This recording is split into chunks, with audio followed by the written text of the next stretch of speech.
welcome you guys first, being it is Native American Heritage Month in my traditional language, as a way to kick off the meeting. And that is also began with a moment to recognize the indigenous history of the state of Nevada and acknowledge that today I am here in the city of Las Vegas, which is the lands of the Nuwu people. And so a land acknowledgement is a small and impactful gesture to start decolonizing our gathering spaces. Naming place aligns with Native wisdom. So I will begin today with just doing a very short overview. If you have questions, I'm sure that Lori, they will be managing the chat for me. And just please keep in mind that though I am an educator, though I grew up in my Indigenous culture, I do not claim to be an expert in all 567 federally recognized tribes that are a part of what is now the United States of America. So just with a good heart, I will share what I know today, the best information that's been gathered from the experts that we tend to rely on when it comes with information. And so I'll start with my very short presentation, but I also will provide resources for you guys that you can use and take away with something that will make you feel more confident. Because I think many people, especially those of you that work in the service and passion and love fields, which as a physical therapist, trust me, I am in that service, passion and love field myself. You guys, people want to do things, but they're sometimes wondering, well, I just don't want to do the wrong thing, right? I've heard about land acknowledgements before. It's really common to do land acknowledgements in our sister countries like Australia, New Zealand, and Canada. It's a very common thing to open even a government meeting with a land acknowledgement. In the United States, I feel like the heart for many people is there to want to do it, but maybe the how or the why or where do I start? So today, I'll just give you a little tidbit on where to start. So can you guys see my screen? I just want to make sure we're okay. All right, great. So I did my opening. I did my land recognition. To the left here, you'll see though, land acknowledgement 101. So rule number 1 is don't make a land acknowledgement statement without taking serious steps to create visibility and space for Indigenous people in the setting you are making the statement in. Also take a moment to reflect. What do Indigenous people say about your space? If you're not aware, have you reached out to your local region? Being that we are in Southern Nevada, where I'm located, this is the historical lands of the Nuwu, and there are tribal nations still occupying to the present day. So if you don't know, and if it's not good, think about what that means, okay? And take steps to reflect. Can I reach out? Is there a community liaison? Is there a community organization? For example, in Las Vegas, we do have a Las Vegas Indian Center with people that would be willing to provide resources. We also have tribal nations, the Las Vegas Paiute colony, and of course, the Mawapa Paiute colony. And they're not the only ones. The map on the left here, will show you some of the traditional names, which should be the names that they call themselves as people. And then of course, the names that were given to them, right? When the Europeans came over and said, well, we're going to write this name down, right, as your guys' tribal affiliation. So that's, I guess, the first step is just approaching and educating yourself and those who you represent as for your organization.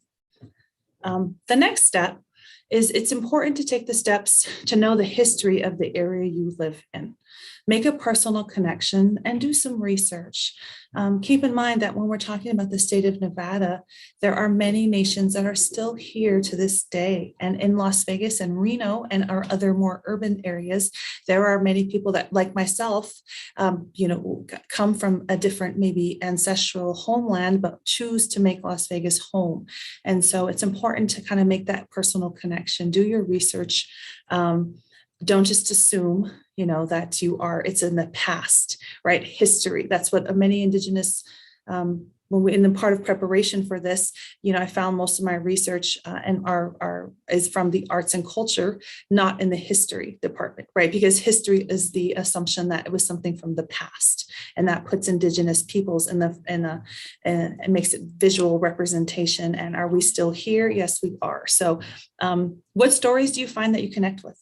That's something to think about, right? I have, though Nevada was not the home of the buffalo, I put this picture behind me strategically.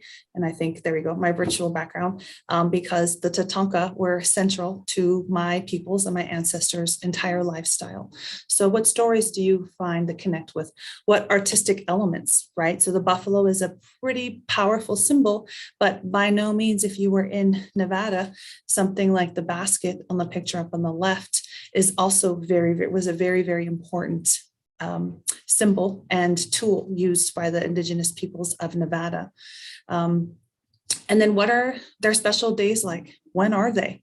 Am I aware of this? And it doesn't have to be a nationally recognized, are there certain events that are happening locally in your area or in your state that you occupy that are of significance? So and of course, with it being November has historically been known as Native American Heritage Month, and so that's a time when there are typically many different activities going on throughout the various communities.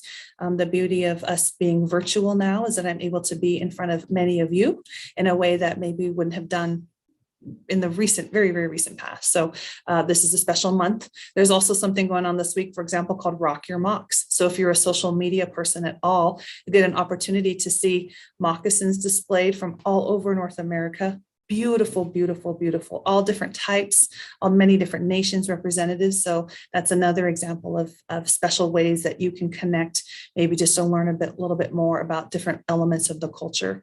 Because this in particular, this week is considered an extra special week for Native American Heritage Month because of that. And then what are the issues that they're currently talking about?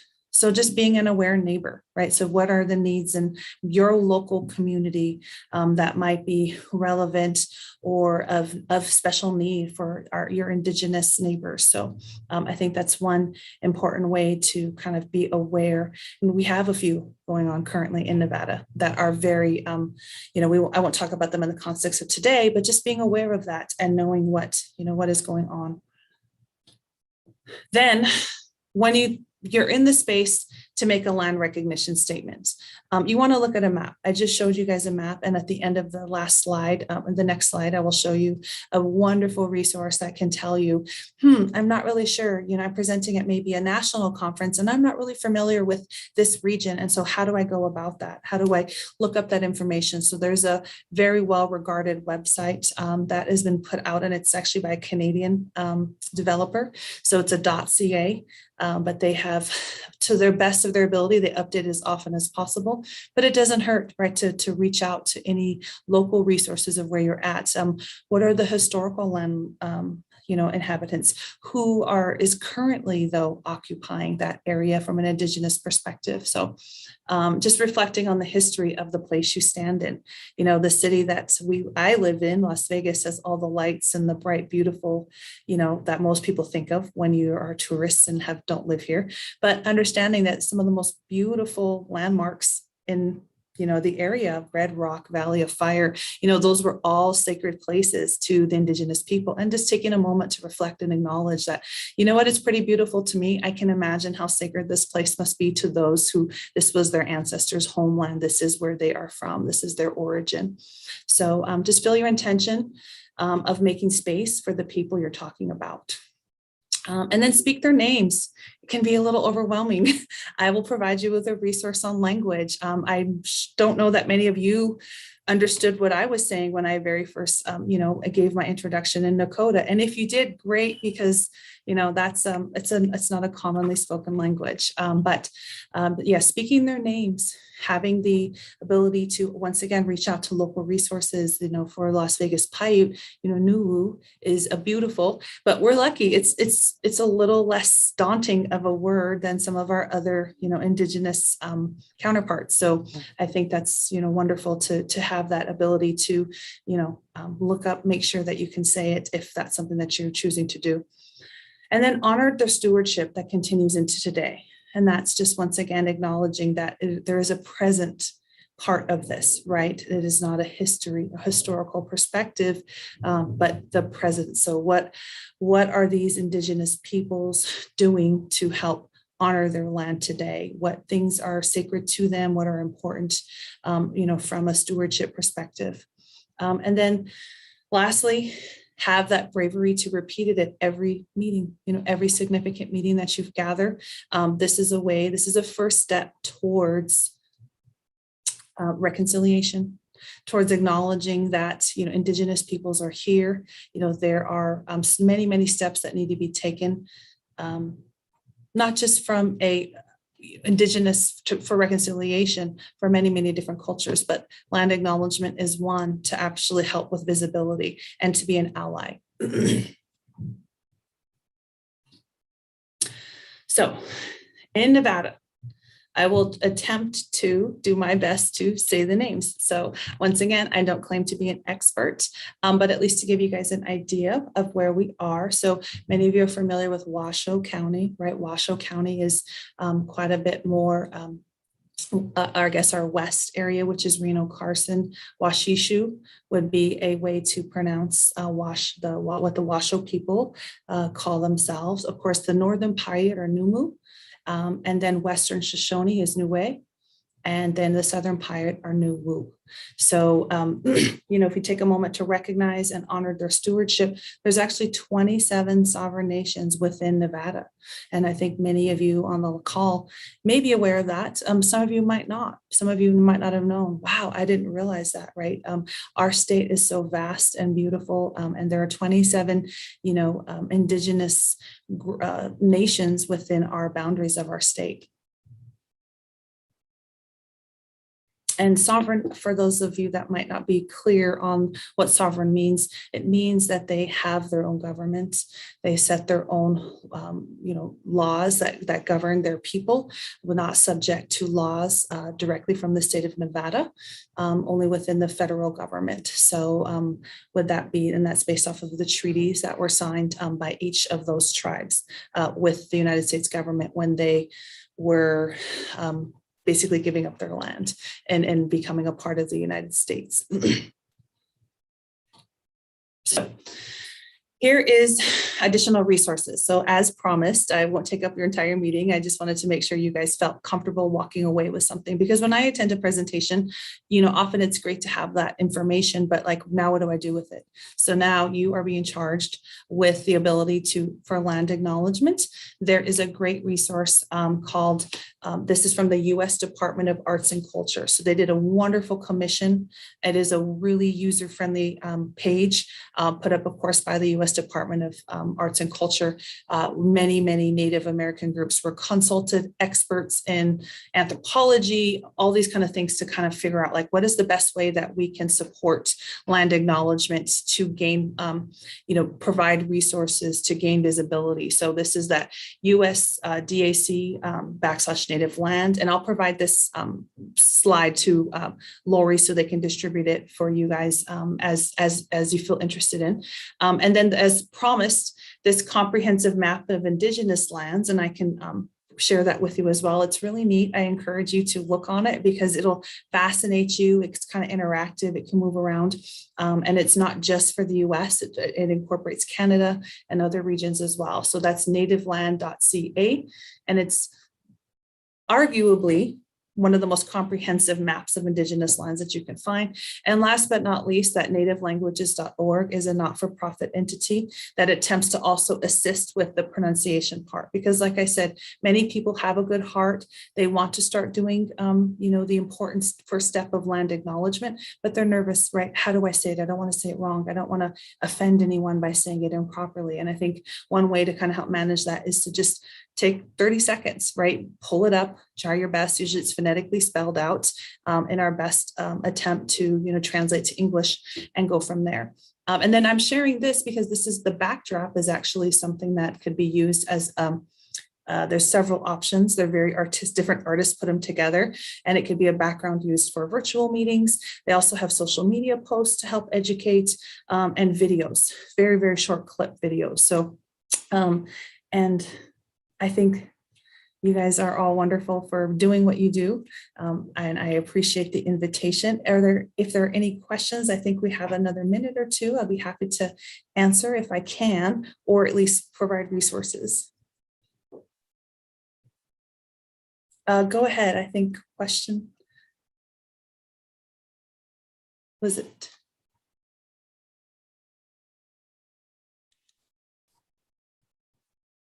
Natalie, this was so inspiring. While people are formulating their questions, because I know they have them, I was just wondering if you can share any inspirational stories that you've had lately that, Sure. yeah. Yeah, absolutely. So I am a physical therapist by education. I got my doctorate of PT from University of Southern California in '06. So I've been a practicing PT for about 15 years. And I gave a national speech last month where I was the first ever person to do a land acknowledgement for the American Physical Therapy Association. It was really daunting. I had reached out to leadership and kind of warned them ahead of time that this was what I was going to do. The time was now. And as an Indigenous woman, that I was going to make that first step. And it was received. I had a woman in tears. I gave the same introduction I just did with you guys in Nakota. She took it as a prayer. I quickly educated her that I'm a physical therapist. I am not a spirituality leader. I'm not a medicine woman. I don't proclaim to have that kind of a strength. Because it truly is, or a calling, but she took it as a prayer and it really inspired her. I had a line of like 20 people after this short speech I gave, wanting to talk to me and thank me for taking that very first step. So I didn't expect that response. I thought at the very least it would be a quick 4 minutes of, interest, and then kind of go from there. And it has just, my Twitter went on fire. I mean, it was just really interesting to see in my field, really, which does lack quite a bit of diversity from a provider standpoint, an education standpoint, because it's a doctoral program. And as we know, higher ed is predominated not with diversity. And so it was really refreshing and inspiring. So that would be, I was inspired, but inadvertently, I inspired, the couple hundred people that were there, and it was live streamed. So Oh, that is phenomenal. Thank you so much for sharing. I'm just wondering, have you experienced anything like that in Las Vegas or? We are starting, well, with COVID, right? It's been a challenge to be together. But however, with the coalition, with our group of those of us that are getting much more involved with like the Las Vegas Indian Center, we are encouraging, we are supporting, we are trying to say it is okay, take that first step. Once you do it once, it becomes so much more normalized. And once you have a group of people that this is something you do, for example, with the University of Nevada, Reno. It's very common. It's very common even in classes to have like in the shell of the course, right? To have that land acknowledgement there in the introduction to the class. Those of you who ever taken a class at Reno or, been involved there, UNLV is working towards it. We're giving a little push down here, like, let's go, because in any competitive streak, right? We don't want Reno to be ahead of us for anything, right? But that's, in a good way, in a very good way. So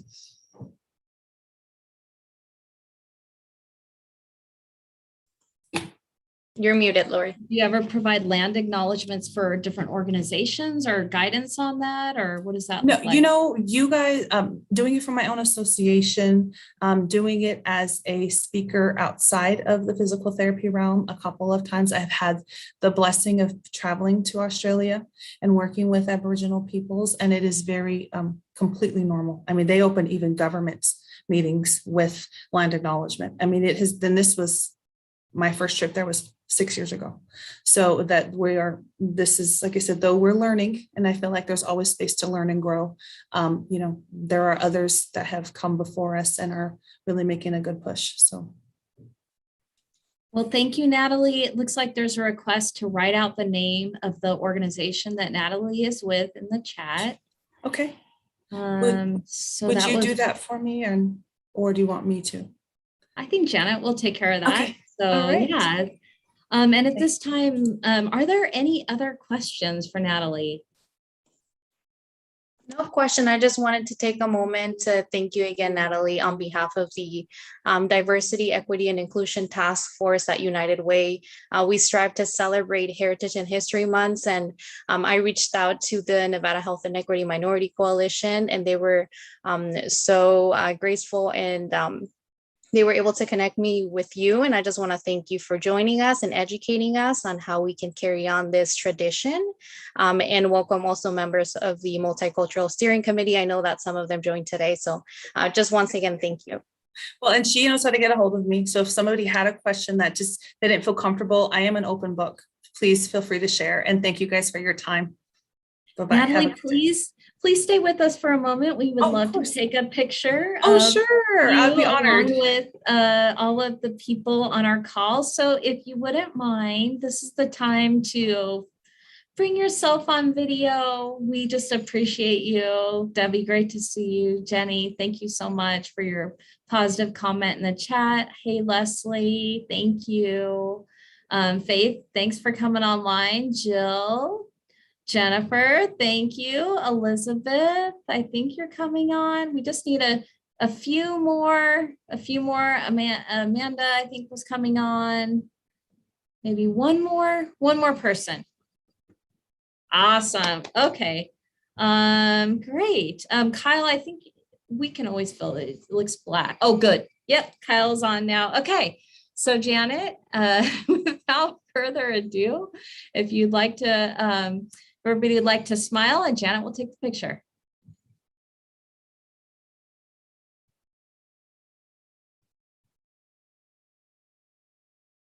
Excellent. Well, Janet, thank you so much. And thank you again, Natalie. We appreciate you. I know we'll be hearing more from you in the future, and just really thank you for this educational moment.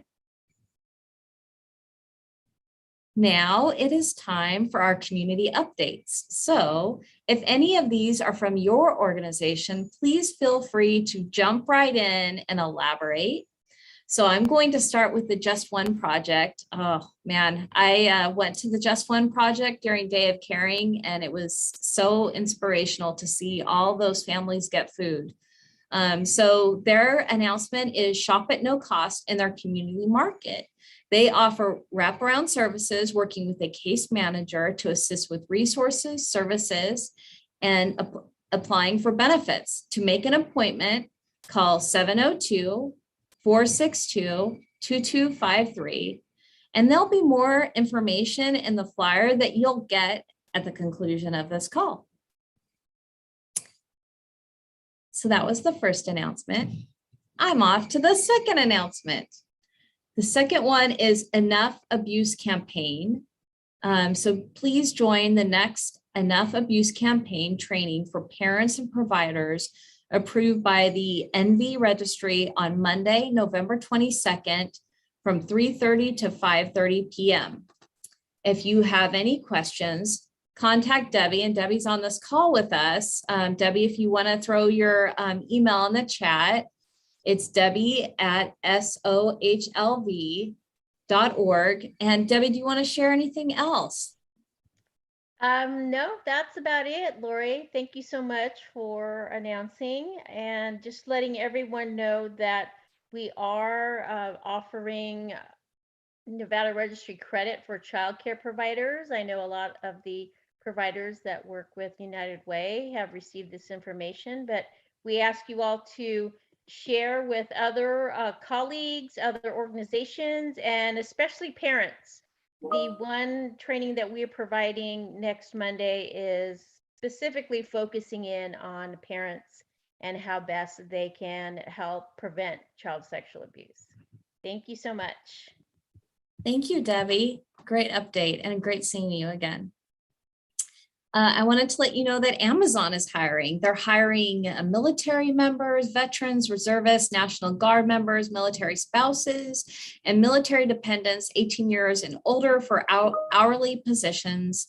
So if we'll be also sending you the flyer on that, and the web address is amazon.com/military jobs.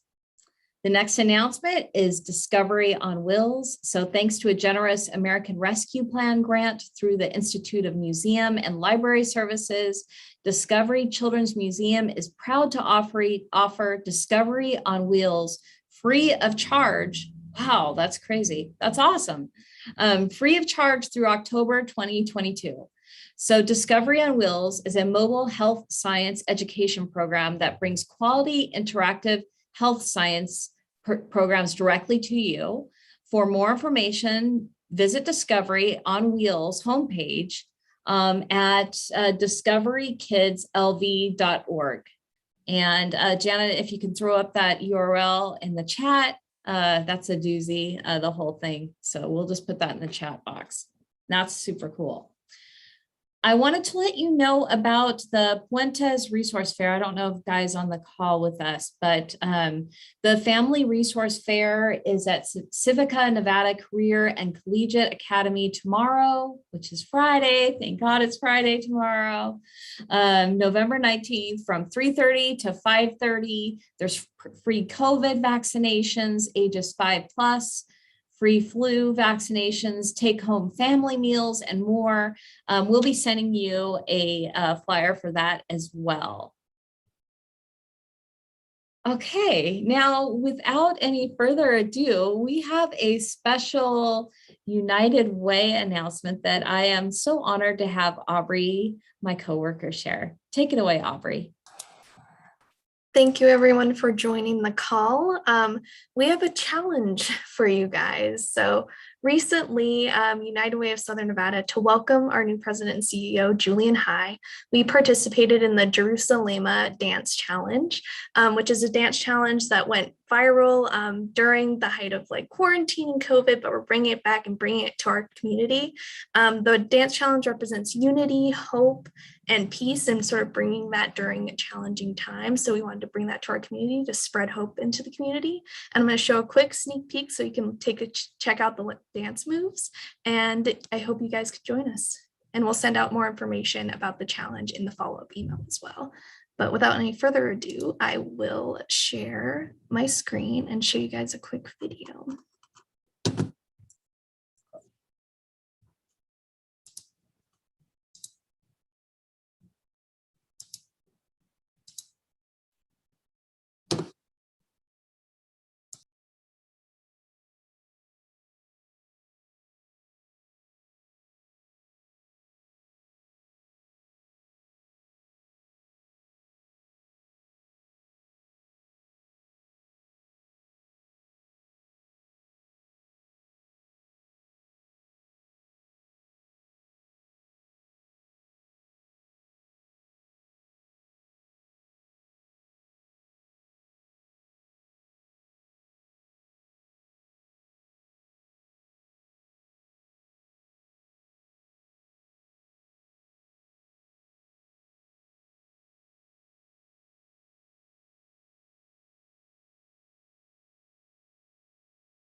That was a quick sneak peek. We're debuting the final video on Tuesday on our social channels. So if you guys want to share, that would be awesome. And also, if you want to participate in the challenge, we have a tutorial video with our amazing volunteer manager, Savannah Sibley, and Jorge, our operations coordinators. So they can show you the dance moves. And please send us your video submissions, tag us on social. We'd be happy to share. And we really just want to get the whole community involved and share some hope this holiday season. And it's an easy way for people to give back and really show their support of our community. So please let us know if you have any questions, and you can contact me and I'll put my email in the chat. Was that fun? Or every time I watch the video, I crack up. I'm like looking at my feet. Okay, make sure I don't fall down. I think that's part of the fun of it, though, is that it's just this real organic thing where we're doing this dance of unity, and that song that comes with it, it was provided, right, with anybody can use it. So yeah, let us know if you're interested. Aubrey put her email in the chat, and so super excited about that. Aubrey, you did a great job of sharing that. Thank you for that. Really appreciate it. Now it's the time that we all look forward to, and that's hearing from those of you who are with us. If you have any resources to share or any questions, please keep your sharing down to a minimum, because I know all of us, we do have busy schedules. So if you have any resources for the good of the group, please share or raise your hand.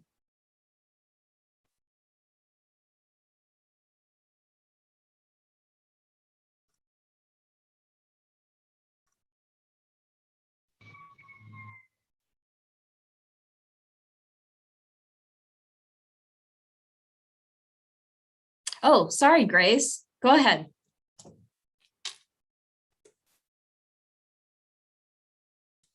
Oh, Grace, I'm sorry, you're muted. Okay, yes, I'm Grace Tracy from Christ Ambassadors Christian Foundation International Group. Good to see everybody today and good to hear all of what's going on with the different things that we all do for our communities, our cities, and our states. I just wanted to add that we are having our our Christmas annual food drive. And we was just trying to get some information on who we can, like with Miss Janet. I spoke with her before. I usually try to email her, but I haven't lately. And so I don't know who else will be in charge, but we can kind of contact someone to see if there will be any donations to help with our food drive, any funding that we might can get for the community of Las Vegas, our homeless population, and those that are having a hard time, that will be having a hard time trying to just find something to eat around Christmas time. So it's our Christmas annual yearly food drive we will be having. So maybe if I can get your email or Miss Janet, I can reach out to you guys to see if you guys are, doing anything for us, turkeys or what we might can try to, far as get any donations for our homeless community and those that are, out here where they can't afford to cook, at Christmas time. Yeah. Well, thank you, Grace. Janet has put her email address in the chat box, and if anybody can provide any help, please let Grace know. And thank you for that. Laura, so I much. see you on next. Okay, I don't know if you can hear me through this mask. I'm currently at Watson Elementary School. We're doing one of the Prentice resource fairs and doing physical exams, COVID shots, flu vaccines, etc.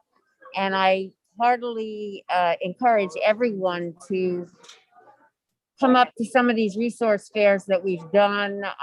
You can network a lot, and there are so many people out here that just don't have an opportunity to meet us otherwise. So I just wanted to put in a plug for that.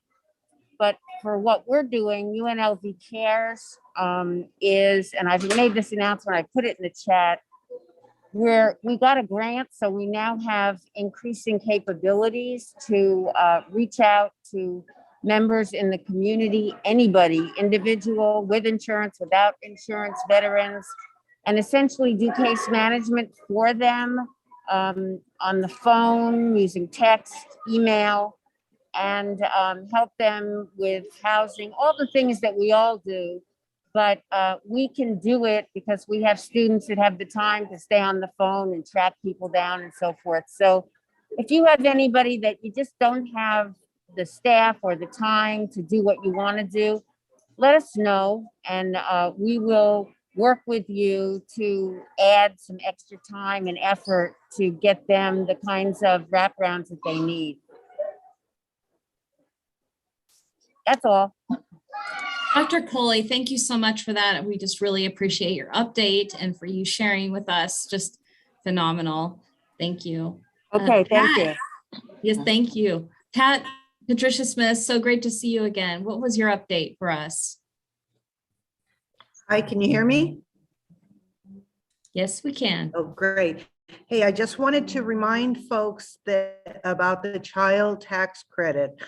We're the Nevada Free Taxes Coalition, and we administer the Volunteer Income Tax Assistance Program. We're gearing up, getting ready to start opening those VITA sites. And it's vitally important that we get the word out that folks that did not receive all of their child tax credits, that they file a tax return so they can get either all or the remainder. They also need to file their tax return to make sure that any stimulus payments that they didn't receive, that they're able to get that. Filing the tax return is the mechanism for them to get that. It's vitally important. A lot of families still are not aware that with the American Rescue Plan, when they updated the child tax credit, now there is no income minimum. That means that virtually all children up until age 17 qualify for this credit. There's a lot of families out there that don't know that. And so it's vitally important that we talk to all families, make sure that they received all of their child tax credits. If they did not receive their child tax credit, then you can certainly refer them to Nevada Free Taxes Coalition. We'll get their credits. So just wanted to kind of make sure that that was still top of mind for everyone. Thanks. Thank you so much, Pat. And we are so proud to partner with NV Free Taxes and so proud of everything that you do.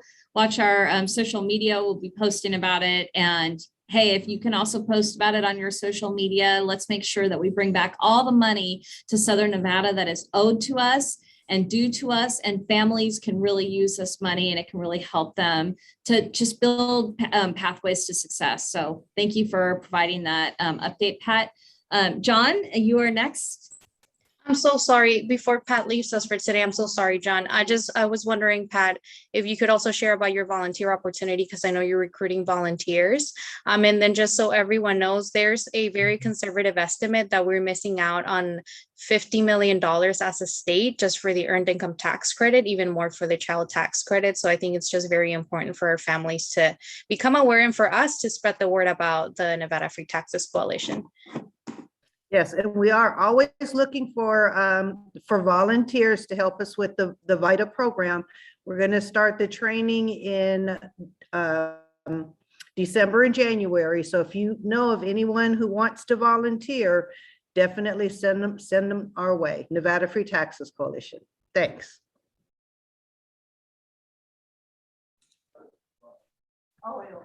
Thank you, John. Definitely. So John Etzel from Boys Town here, and just want to give an update for those looking for autism testing resources.